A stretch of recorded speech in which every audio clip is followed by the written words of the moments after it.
Hello friends, good afternoon সবাইকে। কেমন আছেন সবাই? অনেক দিন বাদে আমি না ব্লগ করতে পারছি না, কারণ আমি তো শিফটিং হয়েছে আমার দিল্লিতে, তো মেয়ের স্কুল এখানে, তো আমি ভালো করে ভিডিও করতে পারছি না।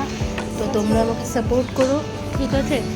আমি ঠিকমতো ডেলি আপডেট দিতে পারছি না, ভিডিও করা আছে, পোস্ট করতে পারছি না। তো তোমরা যারা প্রতিদিন মিস করছো মানে আমার ভিডিওগুলো, তারা একটু সাপোর্ট করো আমাকে, আর ভিডিওগুলো দেখো। আজ আমি চলে এসেছিলাম একটু মলে, বাড়ির পাশেই।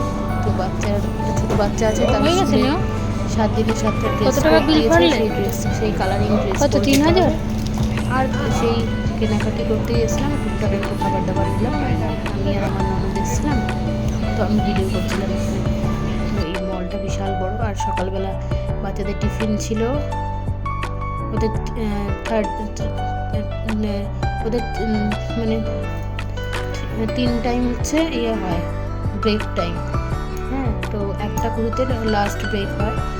তো যেই ব্রেক হবে সেই ব্রেকে ওদের কিছু না কিছু খেতে হয়। তো 3টে টিফিন দিতে হয়, তো মেয়েকে দিয়ে দিলাম।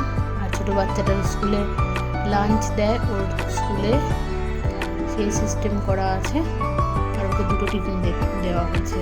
তো যে যেটা খাবে, যাই হোক, এখানকার সিস্টেম পুরো আলাদা স্কুলের, সিবিএসসি বোর্ডের। আর আমি আর আমার ননদ একটু পরিষ্কার করছিলাম, ঘর পরিষ্কারে লেগেছি, কারণ প্রচুর জিনিসপত্র হয়েছে। তো এখানে প্যাকিং করা সব রয়েছে, ওগুলো সব প্যাকিংগুলো খুলছিলাম। আর মেয়ের স্কুলে যাওয়ার জন্য রেডি। পিসিমণির গেটের কাছেই বাস আছে, যদিও পিসিমণি ছেড়ে আসবে। আর এই অবস্থা ঘর দুয়ারের। এখন আমি পিসি আসবে, তারপর আমরা চাটা খেয়ে তারপর গোছাগাছি করবো। একটু ধোয়া কাচাও আছে, যদি মেশিনে কাজে সব অসুবিধা নেই। আর 7:15-তে বাস চলে আসে। আর আমার মেয়ে আসবে হচ্ছে 3:30, মানে 3:30 ছুটি হবে। ঘরে আসতে 4টে বাজে, 4:45 বাজে। তো পিসি এগিয়ে দিয়ে আসে লিফটে। তো ওরা যাচ্ছে স্কুলে, আর আমি যাই, ঘরের কাজকর্ম করি যেটুকু আমি পারি আর কি। মানে এখানে সব কিছু আমি এখনও হয়নি। এই যে এনার আজকে ব্লু কালারের ড্রেস করছিল, তো এই ব্লু ড্রেসটা আমার পছন্দ করে আমি এনেছি।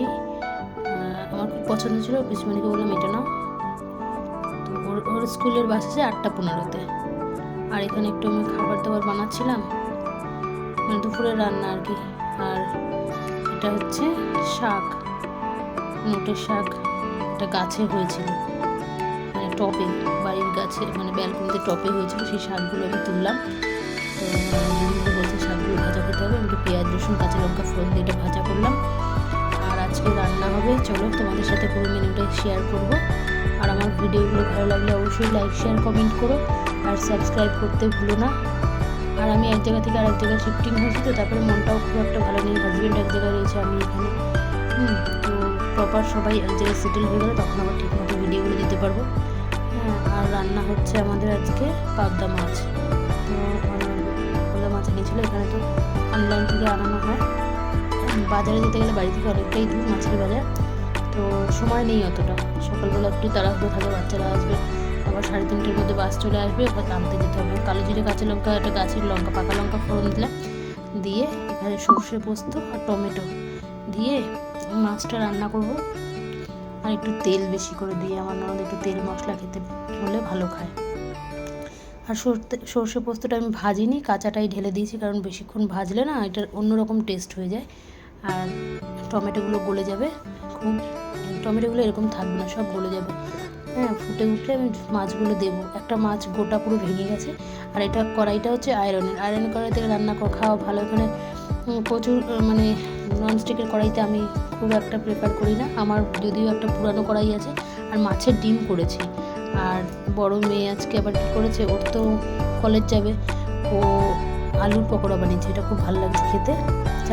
চাল বেটে আর কি, মিক্সিতে পেস্ট করে। মাছ খায় না। তো চলো, সবাই ভালো থেকো, সুস্থ থেকো। আজকের ব্লগটা এখানেই শেষ করছি। টাটা সবাইকে।